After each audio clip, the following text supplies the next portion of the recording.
I am in a search for conversations with people who are impacting students every day through their work. I want to know what they've done to make changes that work in a school setting when you're not in a school setting. And so today, one of the guests I have is Leon Clayborn. He is the program manager for JK Livin Foundation, which was founded by Matthew McConaughey and his wife, Camila. And he is here with us from California. Thank you so much for being here. Thank you for having me. I have got to know you a bit in my research, and you are a fun, high-spirited, positive guy. To say the least, yes. Which is exactly what students need right now. Yeah, I'm right now. The activator. So if I'm in person, I activate you. So there you go. We're going to show a video in a little bit that you did to shed some light on the program and what you're doing in schools. So give us an overview for people who aren't familiar with JK Livin. Tell us what the organization is, what the goal is, what the mission is, and how you work in that every day. Totally. Yes. So as she mentioned, the Just Keep Living Foundation was founded by Matthew and Camila McConaughey. We've been in existence for about 11 years now. We have 39 programs around the country, ranging from California to New York, Nashville, Texas, and pretty much everywhere in between. We have an organic approach on how we even come up with our programs in the different states and cities. A lot of it has been through relationships and referrals from community partners is saying, hey, well, this community will probably need a program there. Or a funny story real quick, when Matthew was shooting White Boy Rick, they actually shot that in Cleveland. So when he was on, I don't know if it was his off days or shoot days, but whatever, used to pass this one school all the time, and it was John Adams High School in Cleveland. And one day he literally just walked into the school and talked to the principal. And then next thing you know, he calls back to Cali and he's like, hey, we need to put a program. I'm in love with this city at this high school. And we did it. So you know what I mean? So it's not like we look at a map and we're like, oh, we're going to go to New York now. It just happens. Because when I came on, I've been here 5 years now. When I came on, we only had like 20 something programs. We have 39. So our overall objective is to approach the student in an organic way, right? And we deal with high school students, 9th to 12th. And we want to teach them community service, right? Gratitude, wellness, nutrition, and fitness. Those are pretty much all the pillars that encompass what our program is. And our program isn't just for one type of student. It's for all students, right? Even the athletes, if they can't come one semester, no problem. Our doors never close. There's no grade requirement. We want the quote unquote loner kids, the anime, special needs, the jocks, every cheerleaders, everybody coexists in our club, which is a beautiful thing because it's a melting pot to create friendships that people probably wouldn't have created if they weren't in our programs. You know what I mean? So it's all about really giving them life skills that they can implement after high school. And this is an after school program, correct? So, and you're in these schools and you get a couple of days a week with them. So you want the impact to be felt in that short amount of time. Give us an example in school setting, not during a pandemic, of what that looks like in an after school setting for them. Yeah, definitely. So our program runs twice a week for 2 hours a session. And the people who run our programs are actual teachers or staff members on these campuses, because it's all about student rapport when it comes to running our after school programs. Like we've definitely have had outside instructors come on and run the program, and it doesn't really have the warmth feeling of family for the most part, right? Because these students are seeing their teachers every single period. So there's a way that they view their teacher already. So when you experience a teacher in an after school program, you're kind of like, oh, well, maybe Mr. Leon is a little bit cooler, or, you know, you start to peel back the layers and it becomes like a family environment. So it's within like our program, you were a kid and you'd run into your teacher at the grocery store and you're like, wait, you stop? What are you doing here?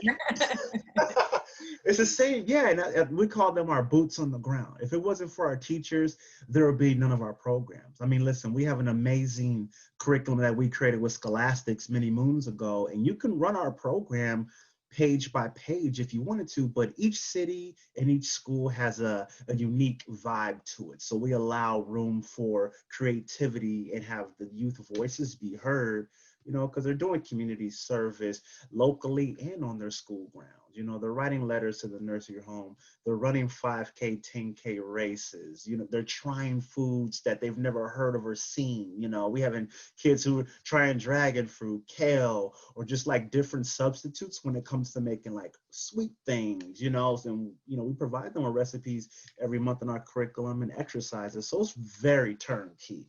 I was visited once when Camila McConaughey was at a school, and there was a sponsor that provided makeup for the young ladies, and they got a tutorial in putting on makeup. And, you know, some of the young ladies that participated hadn't had that education.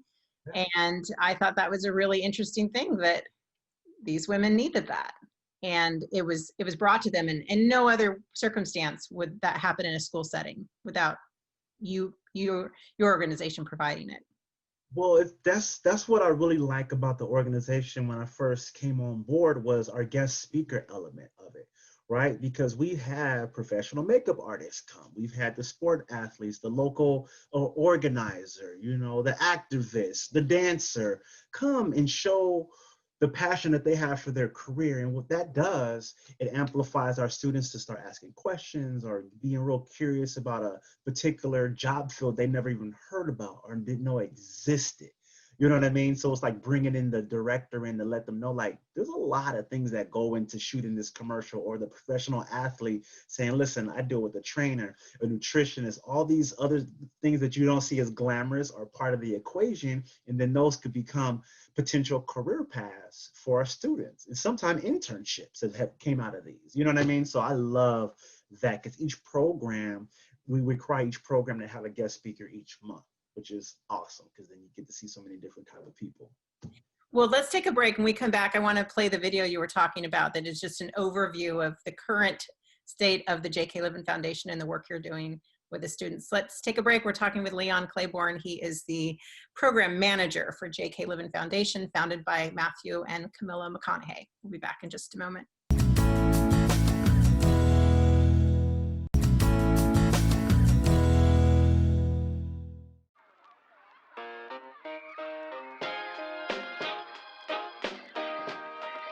Calling all students! Calling all students! Calling all students! What's going on, y'all? This is Leon Clayborn, Program Manager for the Just Keep Living Foundation, and we want to extend an invite to you to come join our programs. We have programs all the way from Los Angeles, Texas, to New York, and every major city in between. The Just Keep Living Foundation was founded by Oscar Award-winning actor Matthew McConaughey and his wife, Camila McConaughey, who was a lifestyle expert and founder of Women of Today. And we want you guys to be part of this legacy that's been going on for 11 years now. All of our programs across the country focus on fitness,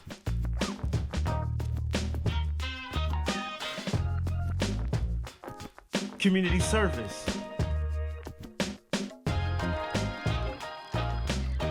dynamic guest speakers. I started to realize that a lot of the adversity that I went through at an early age was now going to be my time to use that adversity for the better and create positive change. It's so important to vote. You hear so many people voicing their opinion about how things should be ran, how things should be looked at, how things should be done.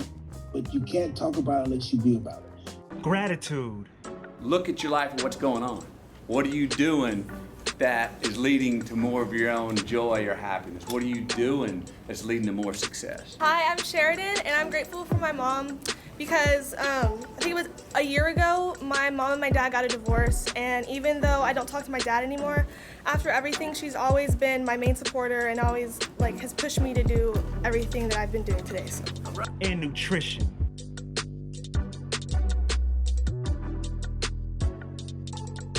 Coming to the Just Keep Living program can provide so many first-time experiences and be something that you can carry on throughout your life after high school. We're here to teach you guys life skills that you can implement for you and your family to lead a better life. I know some of you are thinking, everything's online. I know, I get it, but we're still creating and providing dynamic programming that you could benefit from week in and week out. We still have our guest speakers, we still do our nutrition, we work out weekly, and we do our gratitude circle. So all these combinations that you're able to experience right now are going to enhance more when we see you in person. So again, we want to extend an invite to all of you listening to me right now to our Just Keep Living program on your campus. Don't wait for the cool person. You be the cool person and join. We want to see you in our program today. Just keep living. We are here with Leon Clayborn. He's the program manager for JK Livin Foundation. You produced that video. Good job. Thank you. Thank you. One of the COVID skills I acquired. I know one of the man who can do many things. That's a valuable person to have on board. Tell us what it's like. I saw a few posts on Instagram about the virtual 5K, some things that JK Livin Foundation and your programs throughout the country are doing to stay connected with the students when you can't see them and spend the time with them that you used to. What are some examples of how you're pivoting and carving it out for yourselves? Yeah, well, we started to pivot very, very quickly last spring when everybody got the news, everybody's going crazy. So all the elements that I mentioned that you saw in the video with the guest speaker, community service, we've tried to find a way to make that virtual. So now what we book all the guest speakers in-house, and we make it accessible to all of our programs via Zoom. So we recently just had R-Truth, the pro wrestler from WWE, had over hundreds of kids on there. We had a police officer. We do live workouts about 3 times a month, nutrition demos. So we're using Zoom as our vehicle. And the thing that we wanted to make sure we got all the students and families and staff activated was the virtual 5K. We saw so many of the partner races that we typically do in person, doing virtual. We're like, we could do a virtual 5K. It's something free. Everything we do for our students and staff is free anyway. So why not we do our own thing? And it was great. We had over 200-300 kids sign up, and they were going crazy. We had winners. I saw the parents. They were taking pictures. They had a good time. Yeah. So that's kind of been our saving grace is the Zoom, and really the teachers again, because they're dealing with a lot. Some of them, not all the students had Chromebooks or internet in the beginning, so we're everybody's at an even playing field for the most part right now in regards of like being able to access internet and have a working computer. So we try to get as many kids on as we can week in and week out, and bring our alumni in to teach classes, which is what's happening this week. We have one of our alumni coming back to teach a kickboxing class. So we try to get creative with it. We've done yoga. We've got the cooking thing. I've done a hip hop dance class. You know what I mean? So it's like we're trying to figure out what the kids want to see, and that's going to keep them logged in because they're already doing there they're already on Zoom for the whole day. So it's like, okay, how can we really get them to come back? So we've been lucky that a lot of these students still want to come because they miss that family element. And though we're not in person, they're still able to see people. Connect. They need the connection. Right. Yeah, so that's kind of been the saving grace for the most part. And we're just going to continue to provide that resource for all of our programs until we're able to meet in person. We do have 2 programs meeting in person. They're more in the rural areas of Texas and Georgia. So they're meeting for the most part, but that's it. The 37 other programs, it's all like virtual programming, which is unique and interesting.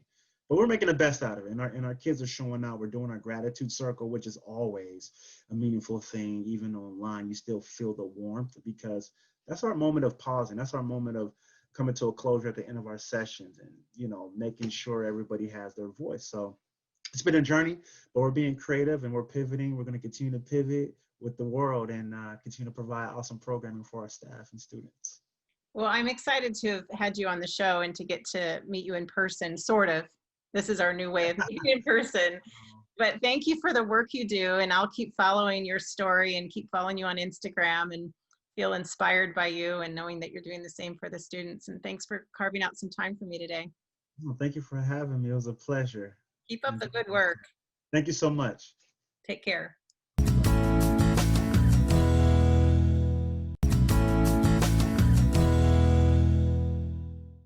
I have 2 guests on this segment. I'm interested in finding out what some of the organizations I've worked with in the past, nationwide organizations who work with students every single day, have done to pivot and make changes. Some of you might know through the Don't Wait Project, we have a program called Don't Wait to Unmake a Bully. We are also involved in educating them about media safety. We've had to try to make a big, huge pivot I'd like to think we're doing a good job of it, but it's very, very difficult. We've faced many challenges. And so I'm interested in finding out what some of the most successful student programs are doing to help the students and to stay involved and stay connected. Thank you both for being here. Thank you, Lisa. Very excited to be here.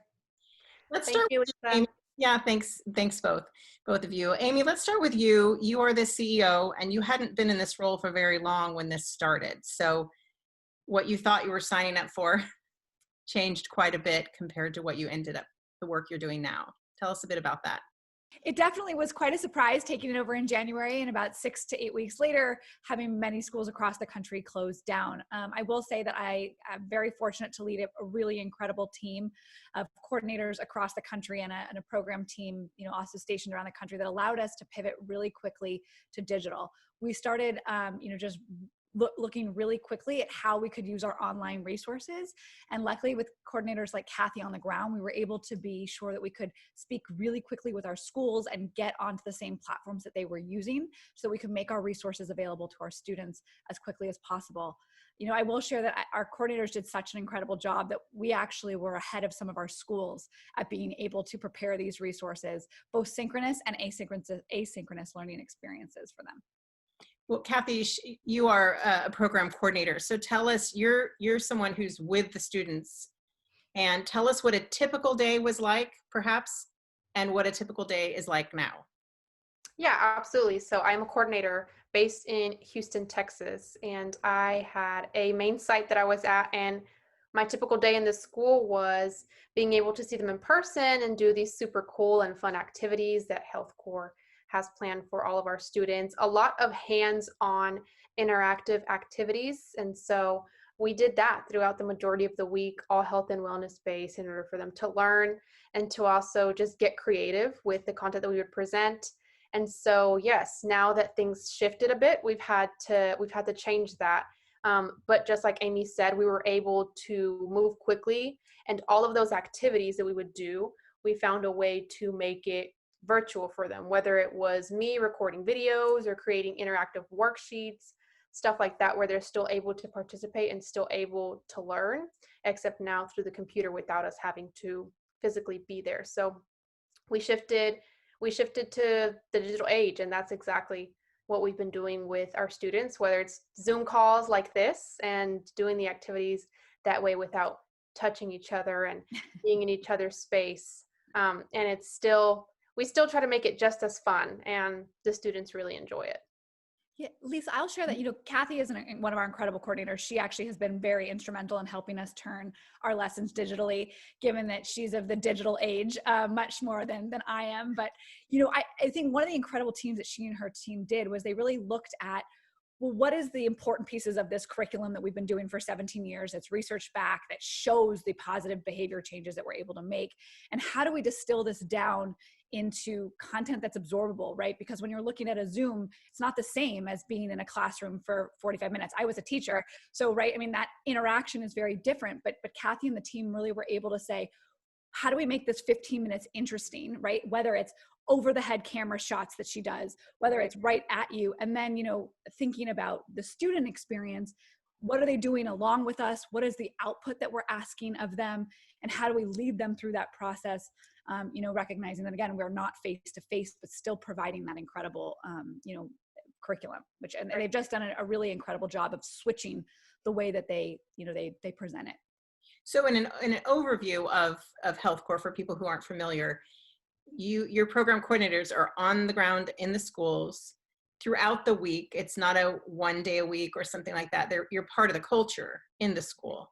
So it's different from our program, say that we're there 1 week out of the school year, and how does that look now? And whereas your teams are actually part of the curriculum, part of the school, part of the building, right? So give us an example, Kathy, if you would, about students that you've seen or witnessed, heard feedback from, about the impact of keeping this program going for them, virtual, however you had to do it to succeed. What is some of the feedback you're getting from the students?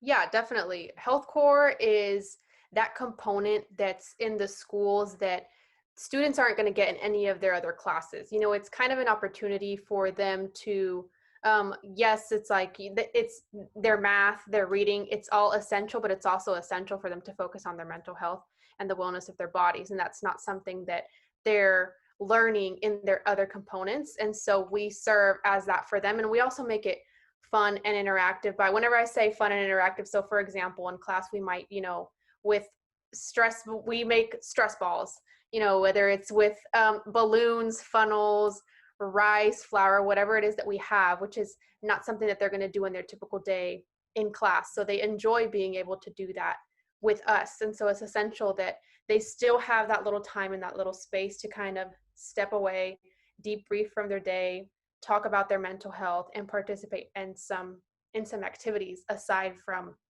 what they're already doing in their core classes. So I've seen it firsthand, where students would write us messages virtually, and I had messages that said, this is my favorite class, or this is my favorite time, and so that's special to me, because that already shows like, okay, this is a time where they feel like they can actually, maybe not think about 2020 for just a sec, and think about what it is that we're going to be doing in class today. So yeah, that's a firsthand example that I've seen myself as to why it just motivates me, and I know that it motivates HealthCorps to continue to do what we're doing, pandemic or not.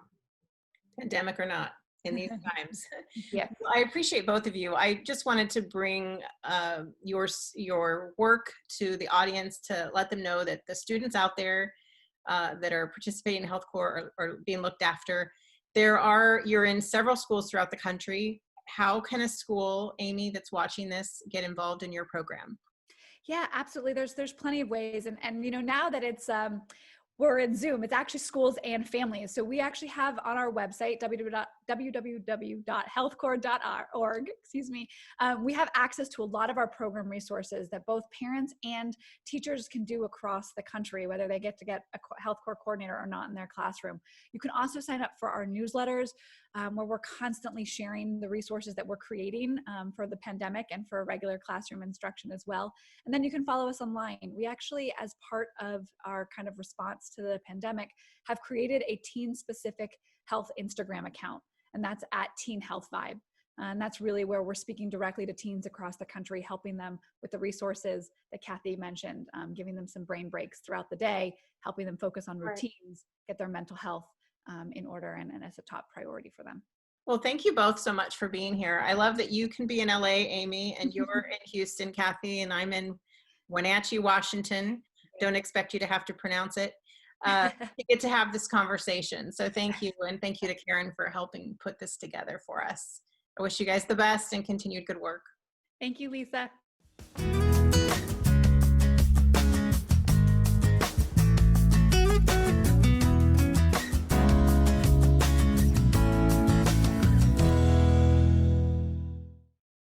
We have implemented and exceeded the state and federal best practices in sanitation to keep our community safe. Clients are COVID health screened prior to arrival, and our staff and clients wear masks at all times. We have created extra physical distancing space, including private suites for hair coloring services. Element Salon and Spa is committed to providing the highest level of service while enjoying a safe and relaxing experience.